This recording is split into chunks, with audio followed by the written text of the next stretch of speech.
In the relentless buzz of everyday life, certain individuals discover their clarity in the quiet.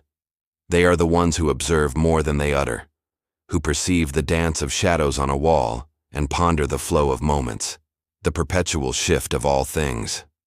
When they hesitate before responding, it isn't from uncertainty but from sifting through a dozen potential answers simultaneously.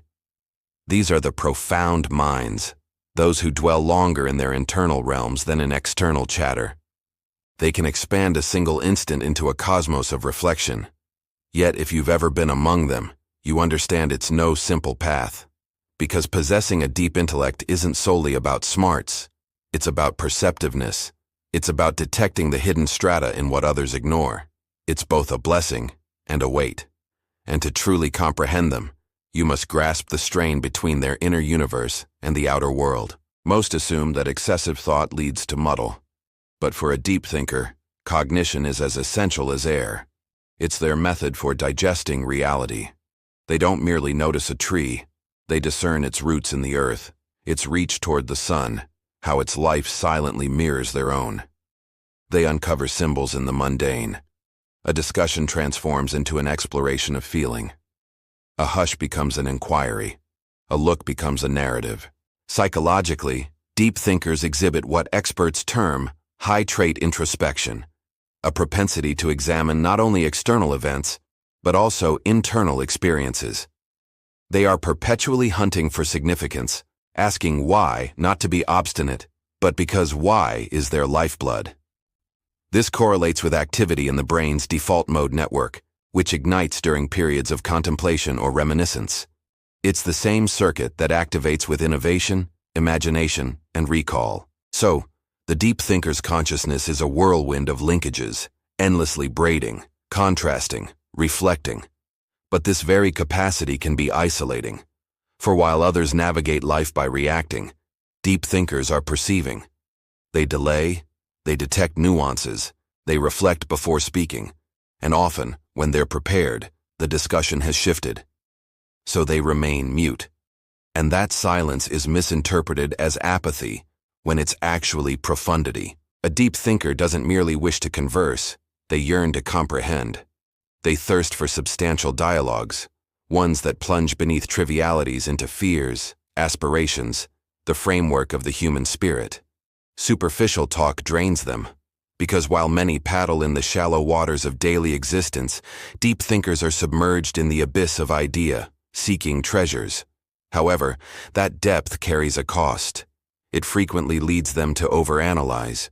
They rehash occurrences, parse every phrase, speculate on intentions, wonder if they express too much or too little. Their mind becomes a cycle of possibilities and interpretations, not due to insecurity, but because they perceive subtlety everywhere.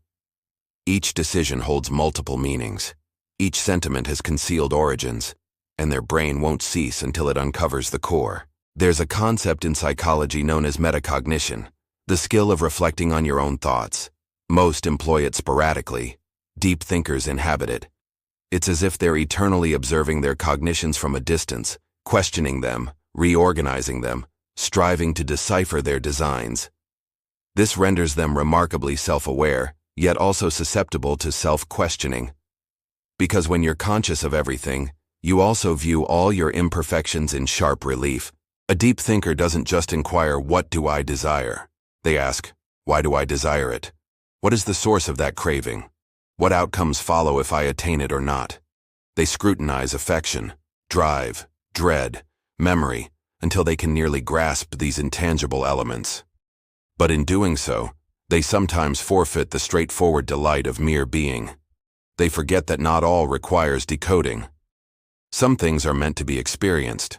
You'll often spot deep thinkers strolling solo, earphones in, not from loneliness, but because aloneness is their mother tongue. They require room to breathe, to process, to unravel reflections that others barely recognize exist. They are individuals who can feel intensely while seeming tranquil. Their emotions flow like undercurrents, unseen but potent. They might sit in a cafe gazing blankly, but inwardly, they're revisiting a remark from a decade ago and pondering what it disclosed about their former self. This isn't self-flagellation, it's examination. Deep thinkers don't condemn themselves as much as they attempt to chart themselves. They're trying to draw the topography of their own psyche to locate where each emotion resides. And that can make them seem detached from the tangible, when in fact they're merely striving to view it from every conceivable angle. One captivating aspect about deep thinkers is that they often encounter what psychologists call existential thought. That's when you muse not just about your existence, but about existence itself, about time, intent, ethics, awareness. Queries that lack straightforward solutions, and that's what distinguishes them from typical overthinkers. Overthinking is fretting about the future. Deep thinking is interrogating reality proper. It's the distinction between anxiety and consciousness. But here lies the paradox. The same mind that can detect patterns in all can also fabricate phantoms that aren't there. Because when you ponder deeply, you can link anything to anything, and occasionally that web becomes a snare. They might attribute excessive significance to quiet, presume meaning where none exists, or convert simple matters into philosophical enigmas with no resolution. It's like wielding a microscope that's too potent.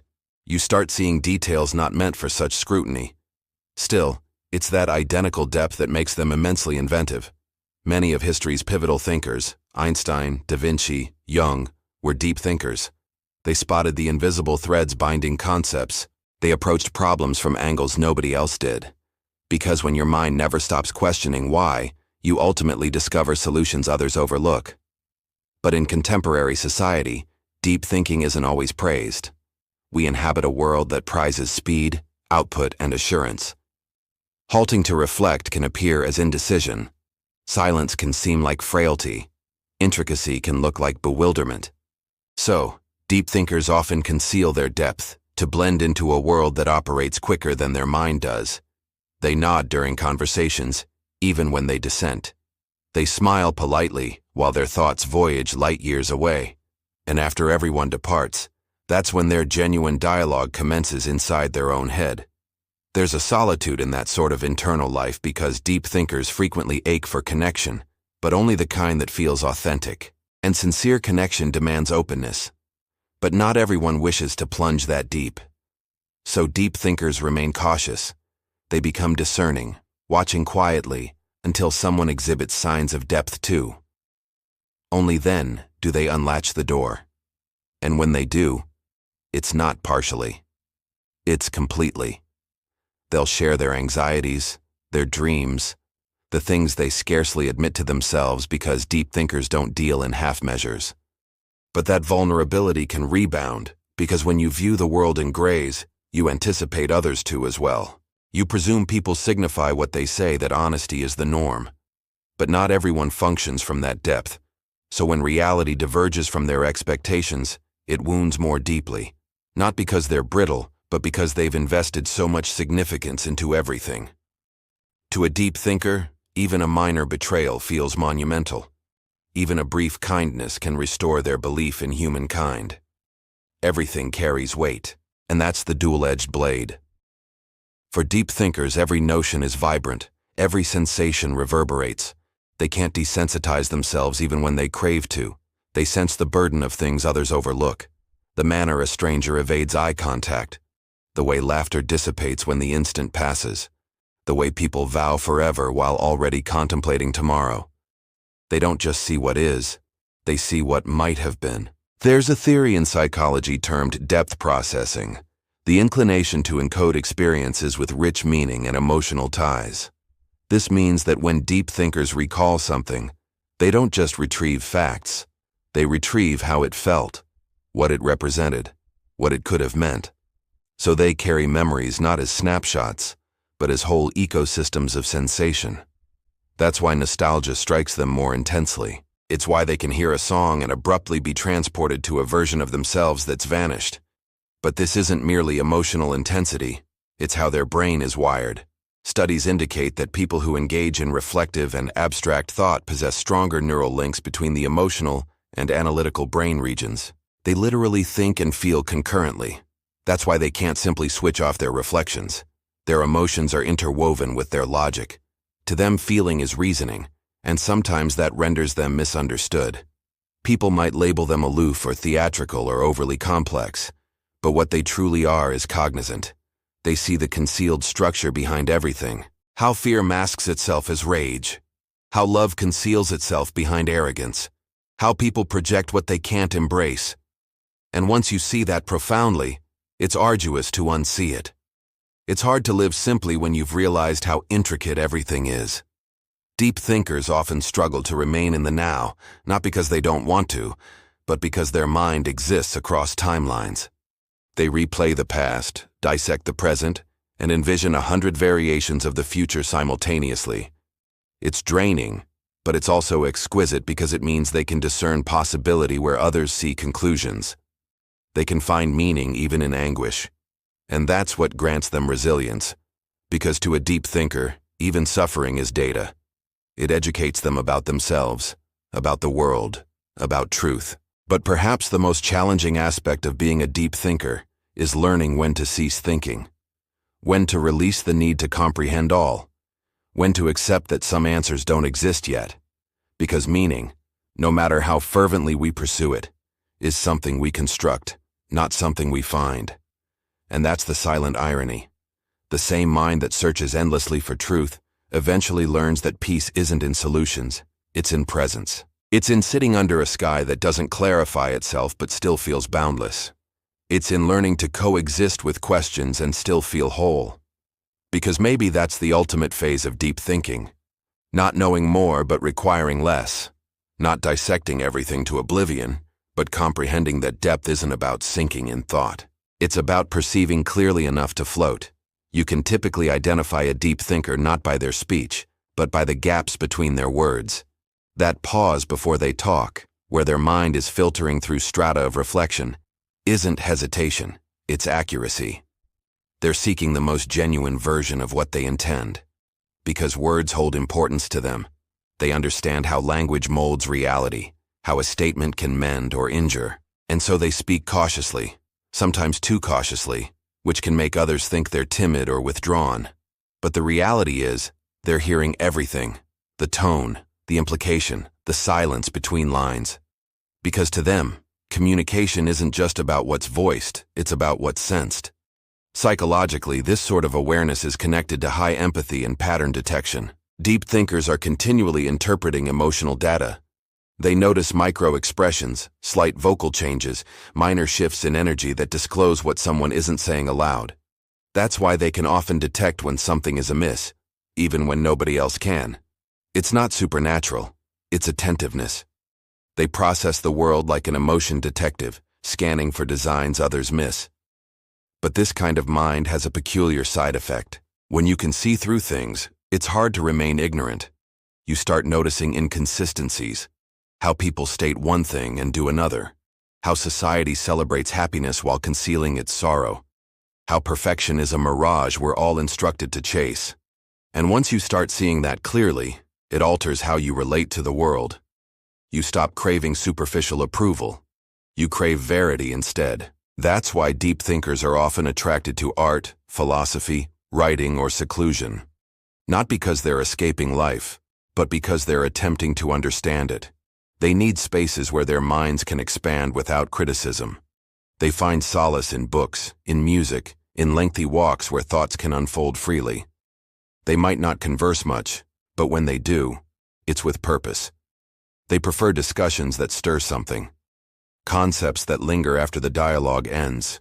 But for all their insight, deep thinkers grapple with something profound: mental clamor. Their reflections don't halt. It's like standing before 10 radio stations, all broadcasting simultaneously, each transmitting a different frequency of memory, idea, and query. Even when they try to rest, their brain keeps rewinding, rephrasing, anticipating.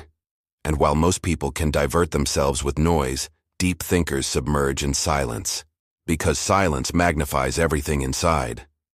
This often leads to what psychologists call rumination, the repetitive focus on issues, feelings, or errors. For many deep thinkers, it's not about being pessimistic, it's about seeking resolution. Their mind wants closure, wants to understand, wants to make sense of contradictions. But not every question has a response. And learning that can be one of their most difficult lessons. There's a tale about a philosopher who once said, "I think, therefore I am." It sounds deep, but for a deep thinker, it's nearly a curse because thinking affirms their existence, but it can also devour it. They can think themselves into corners, analyzing love until it feels mechanical, studying fear until it becomes predictable. They can know so much about emotion that they neglect to experience it. And sometimes the most arduous thing for a deep thinker to do is to simply live life without analyzing it. But when they learn that balance, when they permit thought to serve feeling instead of replacing it, they become exceptional.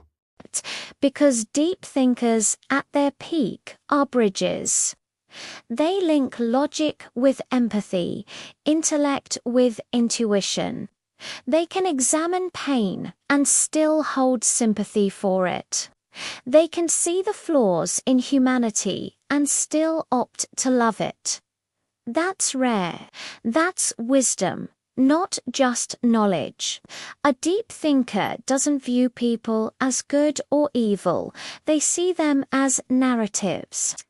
They comprehend that everyone is molded by unseen struggles, by experiences that left marks invisible to the eye. So they forgive readily, but they forget seldom. They may release people, but not the lessons those people taught them. They carry those lessons quietly, turning them over in their mind like stones polished by time. If you've ever wondered why deep thinkers often seem sorrowful, it's not grief, it's awareness. It's the understanding that beauty and loss are always entwined, that everything we adore eventually changes form. It's the acceptance that joy and sorrow are two notes in the same melody. And feeling both at once is part of what it means to be fully alive. Psychologists sometimes term this emotional complexity the capacity to experience mixed emotions simultaneously. It's not confusion, it's capability. Deep thinkers don't categorize emotions as positive or negative. They see them as intelligence. Fear informs them what matters.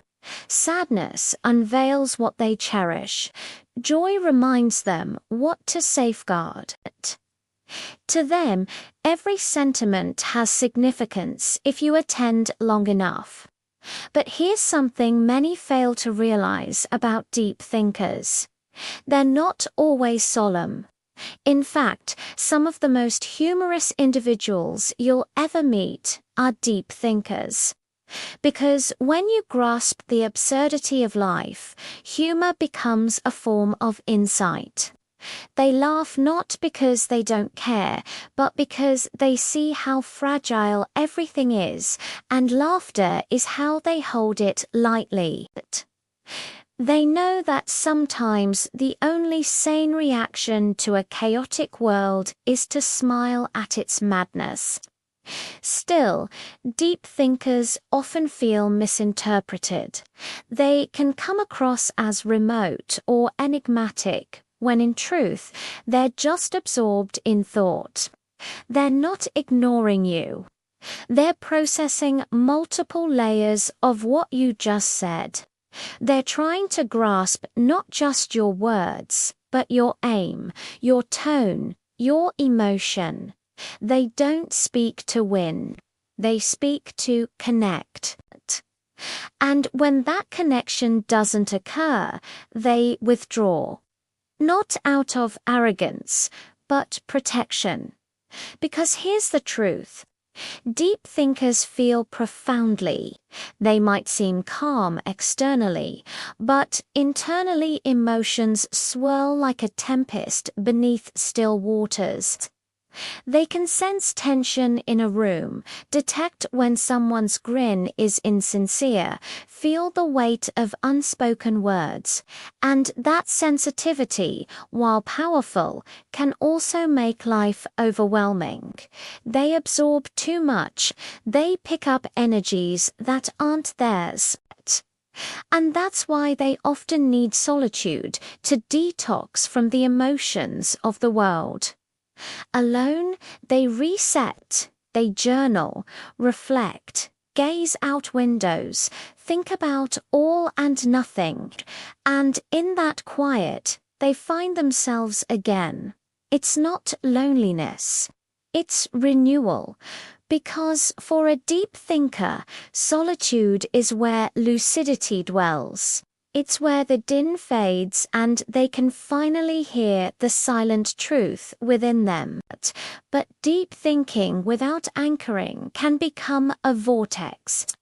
So the healthiest deep thinkers learn to tether themselves in reality.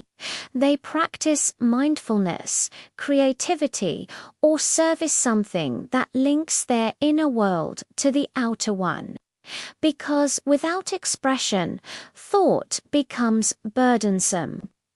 They learn to translate their musings into something tangible, work of art, a poem, a healing conversation. They realize that the purpose of thinking isn't to evade life, but to enhance it. One of the most beautiful things about deep thinkers is that they rarely accept things at surface value. They question the systems, the traditions, the assumptions that people follow blindly. And while that can make them seem defiant, it's actually compassion because they care enough to ask, why do we do this? Does it still hold sense? Is there a superior path? Their curiosity is an act of love for truth. And yet this same curiosity can complicate life. Because when you see multiple viewpoints, it's hard to take sides. You understand everyone, and so you feel everything. You see how wounded people wound others, how no one is entirely right or wrong. And suddenly, the world feels too intricate for simple answers. That's the burden of empathy. It makes judgment unworkable, and it's why deep thinkers often feel out of place in a world that prefers certainty to truth. But that's what makes them scarce. In an era of instant opinions, deep thinkers pause, not because they're indifferent, but because they care too much to speak without reflection. They know that words have gravity, they know that complexity matters, and they know that sometimes silence conveys more than sound ever could. If you cherish a deep thinker, you'll notice they value comprehension more than accord. They don't need you to think like them. They just want you to think with them, to question, to marvel, to explore life's mysteries together. Their love language is curiosity. Their affection is demonstrated in attention, in recalling small details, in asking how you truly are, in seeing you beyond your utterances. But they also need patience, because deep thinkers move slowly regarding trust. They don't open readily. They test the depth of people's intentions the same way they test their own thoughts. And when they do finally admit you, it's because they've decided your soul is safe. They don't fall often, but when they do, they fall entirely. Their love is not casual. It's deliberate. There's something profoundly human about the way deep thinkers exist. They remind us that life isn't meant to be skimmed, that silence can be sacred, that not every moment needs to be filled with noise or certainty. They remind us that mystery has its own kind of beauty, that asking questions is not a weakness, It's wonder in the end. The psychology of deep thinkers reveals something about all of us, that every person somewhere inside has the capacity to think deeply, to look beyond distraction and face themselves honestly.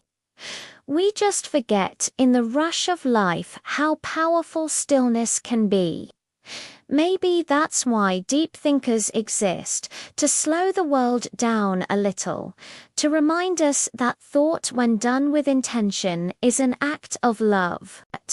Because thinking deeply isn't just about understanding the world, it's about treasuring it. It's about standing in awe of how complex we are, how fleeting time is, how beautiful imperfection can be. So if you're a deep thinker, don't apologize for your silence. Don't shrink your thoughts to fit smaller conversations.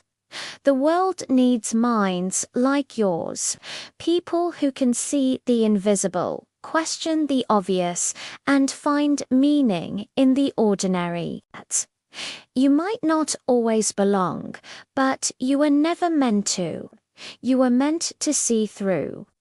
To turn chaos into clarity, noise into insight, moments into significance.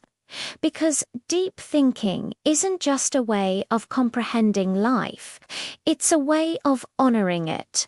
And while the world moves fast, you have something it often forgets: depth. And depth in a shallow world is its own kind of illumination. Deep thinkers don't just see the world, they feel its hidden heartbeat. In a noisy world, depth is the quietest rebellion. If this resonated with you, please like this video and subscribe to Winds of Thought for more insights into the human mind.